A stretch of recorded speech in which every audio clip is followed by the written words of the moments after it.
Iran के राष्ट्रपति ने पहली बार सार्वजनिक तौर पर शोक जताया है।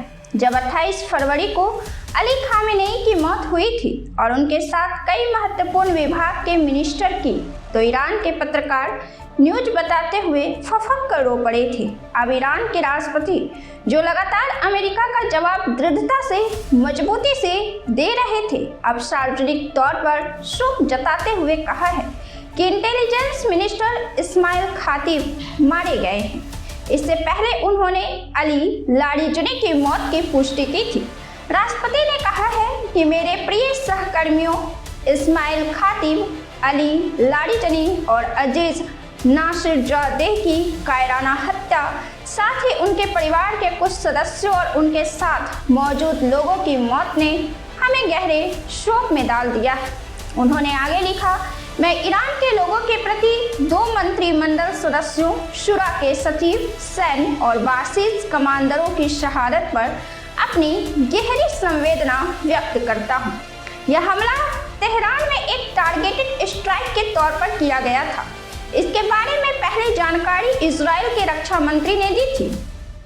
IDF का दावा था कि खातीब का खुफिया मंत्रालय सरकार की दमनकारी और आतंकी गतिविधियों को समर्थन देने में अहम भूमिका निभा रहा था और खुद खातीब ने हाल के प्रदर्शनों पर कार्रवाई के दौरान प्रदर्शनकारियों की गिरफ्तारी और हत्या में महत्वपूर्ण भूमिका निभाई थी। IDF इजराइल की इजराइल डिफेंस फोर्सेस को कहा जाता है। इन्होंने सारे अटैक के पीछे जो बयान दे रहे हैं वह ईरान के अंदर ईरानी जनता के असंतोष को लेकर दे रहे हैं।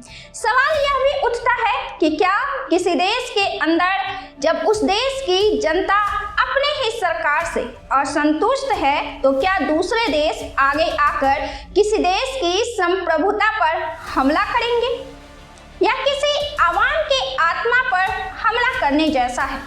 ईरान के तेल में आग लगा दिया गया, खार्ग द्वीप पर कब्जा करने की बात कही जा रही है, ईरान की संपत्ति को नष्ट किया जा रहा है, ईरान में स्कूल के बच्चों और जनता को निशाना बनाया गया और यह दलील कि ईरान ने हाल के प्रदर्शनों पर कार्रवाई के दौरान प्रदर्शनकारियों की गिरफ्तारी और हत्या में महत्वपूर्ण भूमिका निभाई थी। ईरान के जिन अधिकारियों ने अपने प्रदर्शनकारियों पर गोली चलाया था, इजराइल क्या ईरान से उसका बदला ले रहा है?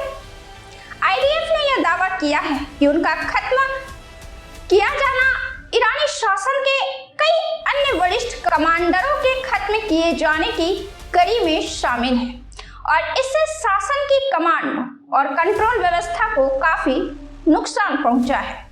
इस्माइल खातीब का जन्म 1961 में खोरासान प्रांत के कायनात काउंटी में हुआ था, जिनकी मृत्यु की पुष्टि राष्ट्रपति ने की है।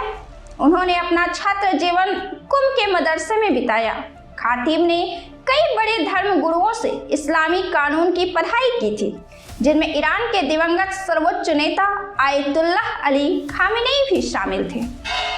अपनी धार्मिक शिक्षा प्राप्त करने के दौरान उन्होंने रिवोल्यूशनरी गार्ड कोर में अपनी खुफिया और सुरक्षा गतिविधियों की शुरुआत की।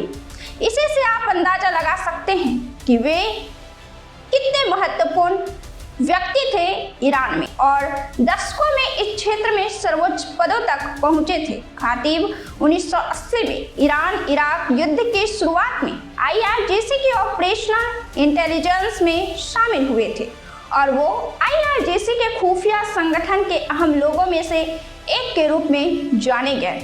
इजराइल अब IRGC के अधिकारियों और सर्वोच्च लीडर को निशाना बना रहा है। ईरानी मीडिया रिपोर्ट के मुताबिक इस्माइल खातीब खुफिया मंत्रालय की स्थापना के 2 साल बाद 1985 से लेकर 2010 तक विभिन्न पदों पर सक्रिय रहे। ईरान के इंटेलिजेंस मिनिस्टर इस्माइल खातीब को पूर्व राष्ट्रपति इब्राहिम रईसी ने 2021 में नियुक्त किया था। 2022 में अमेरिका के वित्त मंत्रालय ने खातीब को अमेरिका और उसके सहयोगियों के खिलाफ साइबर गतिविधियों में शामिल होने के कारण प्रतिबंधित किया था।